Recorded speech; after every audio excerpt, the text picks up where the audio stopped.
능히 주 앞에는 없는 것 같사오니 사람은 그가 든든히 서 있는 때에도 진실로 모두가 허사뿐이니이다. 진실로 각 사람은 그림자같이 다니고 헛된 일로 소란하며 재물을 쌓으나 누가 거둘는지 알지 못하나이다. 주여, 이제 내가 무엇을 바라리요? 나의 소망은 주께 있나이다. 아멘. 아멘. 오늘의 메시지는 한 뼘 길이만한 인생입니다. 사랑과 은혜가 많으신 아버지 하나님, 감사합니다. 오늘 거룩한 주일을 우리들에게 또 한 번 허락해 주셨고, 귀한 자리에 나와서 예배를 드리며 찬양으로, 기도로, 또한 말씀을 나누는 것으로 영광을 돌리고 또한 하나님을 기쁘시게 해드리게 하시니 감사합니다. 하나님께서도 저희들에게 큰 기쁨을 허락해 주시는 놀라운 시간이 되게 해주시기를 원합니다. 오늘도 할렐루야 찬양대 아름다운 찬양을 받으신 걸 감사합니다. 주께서 언제나 아름다운 찬양 받으시기를 원하오며 우리가 주님을 기쁘시게 찬양할 수 있도록 늘 도와주시기를 원합니다. 오늘도 종을 붙들어 주시고 말씀을 전달할 때 성령님께서 우리 개인에게 주시는 음성을 듣게 해주시기를 원합니다. 예수님 이름으로 기도합니다. 아멘. 중국의 전설에 보면 삼신산이라고 하는 신령한 산이 하나 나옵니다. 이 삼신산에는 주옥으로 된 나무가 하나 있는데 그 열매를 먹으면 누구나 불로 장생할 수 있다고 하는 전설이 있었답니다. 많은 제왕들이 이 삼신산의 열매를 구하기 위해서 안간힘을 썼습니다. 그 중에서도 그 유명한 진시황은 도사 서불에게 많은 금은보화와 동남 동녀 수백 명을 보내서 삼신산에 있는 불로초를 구해오라고 시킨 것으로도 유명합니다. 그런데 이 진시황은 오랫동안 온갖 애를 쓰면서 살기를 원했지만 결국 50세를 넘기지 못하고 죽었습니다. 죽지 않고 영생하기를 꿈꿨지만 결국 보통 사람보다 훨씬 더 짧게 살았다는 겁니다. 여러분, 인생이란, 인간은 참으로 유한한 존재입니다. 내가 내 생명을 늘리고 줄이고 할 수가 없는 연약한 인생입니다. 그래서 성경은 말씀합니다. 우리가 같이 한번 좀 읽으면 좋겠는데 시편 90편 10절에 있는 말씀, 성경에 있는 음성을 같이 한번 읽도록 하겠습니다. 우리의 연수가 70이요 강건하면 80이라도 그 연수의 자랑은 수고와 슬픔뿐이요 신속히 가니 우리가 날아가나이다. 아멘. 사람들은 시간에 대해서 착각을 합니다. 제일 큰 착각은 시간을 내 마음대로 할 수 있다고 생각하는 그러한 이해입니다. 내가 노력만 하면, 내가 수고만 하면 나는 얼마든지 건강하게 오래도록 살 수 있을 것이라고 하는 생각이 바로 그겁니다. 그런데 우리 기독교는 기독교만의 특별한 시간관이 있습니다. 시간의 주인은 하나님이라고 하는 이해입니다. 하나님께서 창조하시고 하나님께서 섭리하시고 경륜하시며 하나님께서 심판하실 것임을 믿고 살아갑니다. 그러므로 시간의 주인은 오직 하나님 한 분입니다. 그리고 시작이 있으면 종말이 있다는 겁니다. 종말론적 인생관입니다. 사람들은 흔히 종말론에 관해서 또는 종말에 관해서 무관심합니다. 심지어는 지금 내 곁에서 같이 가고 있는 이 죽음에 관해서 언급하는 것조차도 무시합니다. 이것은 큰 실수입니다. 왜냐하면 누구에게나 반드시 죽음이 찾아오기 때문입니다. 지금도 성큼성큼 다가오고 있습니다. 각자의 인생에 필연적으로 닥칠 현실입니다. 종말은 남의 현실이 아니라 나의 현실입니다. 그럼에도 불구하고 죽음에 대해서 생각하지 않고 살아간다고 하는 것은 무책임한 것이고 너무도 어리석은 일입니다. 마치 이런 것 같습니다. 사냥꾼이 꿩을 잡으려고 추격을 합니다. 꿩이 막 달아나다가 수풀을 발견하고는 이제 됐다 하면서 수풀 속에 얼굴을 처박습니다. 꽁지는 여전히 밖으로 삐쭉 나와 있는데 그런데 안심합니다. 사냥꾼에게 잡혀서 곧 죽음을 맞이할 줄도 모르고 안심하는 꿩의 모습과 같습니다. 인생을 진지하고 지혜롭게 살아가기를 원한다면 우리는 마땅히 종말을 인식하며 살아야 합니다. 세월의 신속함을 새삼 느낍니다. 2022년이 시작한 게 바로 엊그제 같은데 벌써 오늘 11월 첫 주일입니다. 왜 이리도 세월이 빠른지 마치 종말이 우리에게 너무도 빨리 다가오는 것 같은 그런 기분입니다. 시간과 종말의 관계를 생각하지 않을 수가 없는 날입니다. 오늘 본문은 다윗의 임종시라고 말할 수 있는 시편입니다. 그런데 다윗은 지나왔던 인생을 회고하면서 하나님 앞에 자기의 인생을 참회합니다. 그래서 이 시편을 임종시라고도 부르고 다윗의 참회시라고도 부릅니다. 돌이켜보면 다윗의 인생은 한마디로 파란만장했습니다.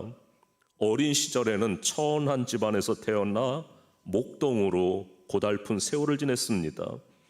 그러다가 어느 날 사사 겸 제사장인 사무엘에게 기름 부음을 받게 됩니다. 그 후에 블레셋의 장수 골리앗을 쳐부순 게 계기가 돼서 사울왕에게 뽑혀갑니다. 많은 공을 세우며 사울왕의 사위까지 됐지만 정적으로 몰려서 10여 년간 핍박받으며 망명 생활을 하게 됩니다. 천신만고 끝에 왕이 된 후에는 약 40여 년간 이스라엘의 왕이 돼서 통치합니다. 그가 왕이 된 후 부귀영화도 있었지만 모든 인생이 그렇듯이 여전히 고난도 시련도 겹쳐 있었습니다. 그는 한마디로 인생의 밑바닥에서부터 최고 정상까지 경험했던 사람입니다. 그렇게 인생을 살다가 이제 늙고 병들어서 임종을 앞두게 됐습니다. 그는 눈앞에 닥쳐온 죽음 앞에 마음이 울컥해지면서 인생의 진실을 다시 한번 느끼게 됩니다. 인생의 모든 고초를 이기고 왕이 돼서 나라를 강국으로 건설했지만 자신의 질병 하나 다스리지 못하는 무능력과 초라함을 느끼게 되어집니다. 바로 이게 인생의 진실이라는 겁니다. 그는 그의 사고의 전환을 가져오게 됩니다. 우리는 다윗을 통해서 그의 인생관이 바뀌는 대전환을 보게 됩니다. 인생이라고 하는 건 정말 아무것도 아니구나, 무언가 있는 것 같았는데 없는 거나 다름없구나, 내 손에 있는 재물, 내가 왕으로서 쌓아놓은 부귀와 영화, 사실 이것들이 내 손에 있지만 언제 내 손을 떠날는지 모르는 것들이구나. 바로 이러한 사실을 다윗이 깨닫게 된 겁니다. 그리고는 그는 이러한 결론을 내렸습니다. 주여, 내가 무엇을 바라리요? 나의 소망은 주께 있나이다. 그래서 그의 마음을 세상에서 떼어내서 하나님께로 돌립니다. 그의 마음을 재물에서 떼어내서 하나님께로 돌립니다. 그가 생각을 완전히 바꾸는 대역전을 지금 시도하고 있는 겁니다. 늦게나마 얻은 새로운 깨달음입니다. 다윗이 시편 39편을 기록할 때는 나이가 많이 들었다고 하는 인상을 받습니다. 또한 그가 지금 병상에 누워 있다고 하는 것도 우리는 알게 됩니다. 그리고 다윗이 병을 앓고 있는 것을 보고는 이것을 좋아하는 사람들이 주변에 많았습니다. 이것이 그로 하여금 사람 되도록 만드는 계기가 되었다는 겁니다. 다윗은 하나님을 사랑하고 하나님의 뜻대로 살고 하나님 말씀대로 백성을 다스리려고 했던 성군입니다. 그런데 의롭고 바르게 살려고 했던 사람치고 주변에 정적이 없는 사람이 없습니다. 적들은 다시 다윗이 소생할지 소생하지 못할지 가늠할 수 없을 정도로 병색이 깊어지자 은근히 좋아했습니다. 하나같이 원수들은 다윗을 비웃으면서 저주합니다. 그러나 다윗은 그런 소리를 들으면서도 나이는 늙고 그래서 몸은 병들고 대응할 형편은 못 되었습니다. 이런 상황에서 잘못하면 하나님을 원망하기가 참 쉽습니다. 또한 사람들을 향해 저주할 수 있는 위험을 안고 있기도 합니다. 하지만 다윗은 입을 꼭 다물고 참아냅니다. 마음속으로는 내가 이러다가 죽는 것은 아닐까 하는 두려움도 있었을 겁니다. 동시에 내가 왜 이렇게 되었을까? 하나님이 계시다면 내가 왜 이 모양이 되었지? 하면서 자기도 모르게 화가 목에까지 치밀어 올라왔을 수도 있습니다. 그러나 이런 과정 속에서 그는 다시금 자기의 인생을 돌아보게 됐습니다. 그리고 자기가 소유하고 있는 모든 부를 다시 한번 보게 됩니다. 세상의 부는 아무것도 아니구나. 내 마음을 줄 것도 못 되고 내가 의지할 것도 못 되니 하나님만이 나의 소망이십니다. 하나님만이 나의 의지할 자이십니다. 하나님 나를 받으시옵소서. 하나님 나를 붙들어 주옵소서. 그러면서 자신의 마음을 완전히 바꾸는 경험을 하게 되어집니다. 여러분, 사람이 병이 들면 세상을 보는 눈이 달라집니다. 인생의 실제를 볼 수 있는 눈이 생기기 때문입니다. 또한 사람이 나이가 들면 세상을 보는 안목이 달라집니다. 왜냐하면 젊었을 때는 눈에 들어오지 않던 것이 나이가 들면 눈에 들어오기 때문입니다. 더 깊은 것을 보게 되고 그동안 뒤에 숨겨져 있던 것을 들여다보게 됩니다. 따라서 세상을 생각하는 마음이 달라집니다. 사람이 어떤 때는 실패한다든지 또는 위기를 만날 때, 그럴 때도 세상을 보는 안목이 바뀝니다. 특별히 인생의 오후라고 할 수 있는 중년 이후의 삶을 살 때는 더더욱 인생에 대해서 생각할 수 있는 기회를 맞게 됩니다. 인생 제2막을 새롭게 정리하는 일입니다. 시작과 종말의 중년기에 있기 때문입니다. 말 그대로 인생은 참 덧없기 그지없다, 그런 생각을 갖게 됩니다. 그런 가운데 오늘 본문을 보면 다윗은 두 가지를 기도합니다. 하나는 4절에 나오지요. 여호와여, 나의 종말과 연한이 언제까지인지 알게 하사 내가 나의 연약함을 알게 하소서. 내가 나의 연약함을 알게 하소서. 두 번째는 7절에 나오는데 주여, 내가 무엇을 바라리요? 나의 소망은 주께 있나이다. 다윗이 드린 기도를 보면 오늘 우리가 드린 기도와는 사뭇 다르다고 하는 것을 볼 수 있습니다. 우리는 하나님 앞에 기도할 때 거의 강함을 요구합니다. 건강함, 이 육신의 강함을 요구합니다. 물질의 풍성함, 물질의 강함을 요구합니다. 지혜의 충만함, 이런 걸 간구합니다. 그런데 다윗은 거꾸로 기도합니다. 우리가 볼 때는 다윗의 기도가 잘못된 것처럼 보이지만 다윗은 믿음의 거장입니다. 다윗이 바로 본 겁니다. 인간은 스스로의 연약함을 알 때보다 강한 때는 없습니다. 또 강하다고 생각할 때보다 사실은 약한 때도 없습니다. 인간이 스스로를 착각하고 있기 때문입니다. 착각하면 자기도 망합니다. 남도 망합니다. 여러분, 사실 우리는 한없이 연약합니다. 우리의 연약함을 깨달아야 합니다. 그래서 하나님 앞에 지극히 겸손한 자가 되어서 살아가야 합니다. 그것이 우리가 힘을 얻고 세상을 이기는 길이 되어지는 겁니다. 우리는 어떻게 인생의 연약함을 깨달을 수 있을까요? 우리의 연약함을 좀 깨달아야 되는데, 그래야 하나님 앞에 온전한 기도를 하고 온전한 삶으로 변화되어졌던 다윗의 삶처럼 그러한 변화된 삶을 살 텐데, 다윗의 예를 들면 첫째는 다윗은 자기 인생이 짧다고 하는 데서 연약하구나 라고 하는 것을 깨달았습니다. 여러분, 우리 인생은 긴 듯 싶지만 지극히 짧은 세월입니다. 저는 어제 우리 교회 교우들 소풍을 다녀와서 마음 한쪽으로는 참 감사했지만 또 한쪽으로는 마음이 얼마나 아팠는지 모릅니다. 꽤 많은 분들이 걷지를 못해서 주위에서 그저 이렇게 구경하다가 그리고 자연을 만끽하고 돌아오긴 했지만 아파하고 힘들어하는 어르신들의 모습을 보면서 마음이 참 안 좋았는데, 그런데 제가 또 들었던 한마디 얘기, 오늘 여행이 나에겐 마지막일지도 모르겠다라고 하는 얘기를 제가 들었습니다. 그 얘기를 듣고 어젯밤에 정말 제대로 된 잠을 잘 수가 없었습니다. 그 말씀을 하셨던 그분들 제가 뵌 게 30여 년 전인데 그때는 50대의 청청한 분들이었습니다. 예쁜 분들이었습니다.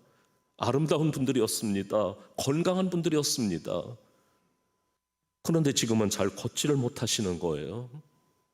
언제 이런 여행을 또 올지 모르겠다고, 이 여행의 마지막일지도 모르겠다고 하는 그 얘기가 제 마음을 얼마나 아프게 했는지 모릅니다. 오늘 새벽에도 이 말씀을 정리하면서 한번 쭉 읽어보는데 이 말씀 속에 그 생각이 또 나서 울컥울컥합니다. 오늘 성경을 보면 다윗은 자기의 날이 한 뼘 넓이만도 못한 것 같아서 이건 차라리 없는 것과 같다, 그렇게 얘기합니다. 인생의 연수가 기껏해야 100년입니다. 앞에서 보면 긴 것 같지만 지나놓고 보면 지극히 짧은 세월입니다. 물 흐르듯이 바람 불듯이 흘러가 버린 시간들입니다. 여러분, 솔직히 인생이라고 하는 거 별거 아닙니다. 뜨는지 모르게 져버리는 태양 같다고 어느 시인은 얘기합니다. 내 인생이 지극히 짧다고 하는 걸 인식하셔야 합니다. 그렇게 사셔야 합니다. 지식도 명예도 권세도 인생의 무상함을 막지는 못합니다. 인생의 덧없음을 깨달을 때 사람들이 인생을 살아가는 방법은 대개 두 가지인데, 첫째는 내가 더 늙기 전에 먹고 즐기자 하는 부류가 있습니다. 하루살이 같은 인생입니다. 둘째는 겸손함으로 어떻게 살까를 결정하는 사람입니다. 우리는 하나님이 원하시는 방법대로 살아야 합니다. 누가복음 12장에 보면 어리석은 부자가 내 영혼아 평안히 먹고 마시고 즐기자, 그럴 때 하나님이 그걸 보면서 비웃으셨습니다. 여러분, 인생은 교만하면 안 됩니다. 겸손하게 짧은 인생 살아야 합니다. 하나님이 원하는 인생은 겸손입니다. 두 번째로 다윗은 육체의 죽음을 통해서 연약함을 배웠습니다.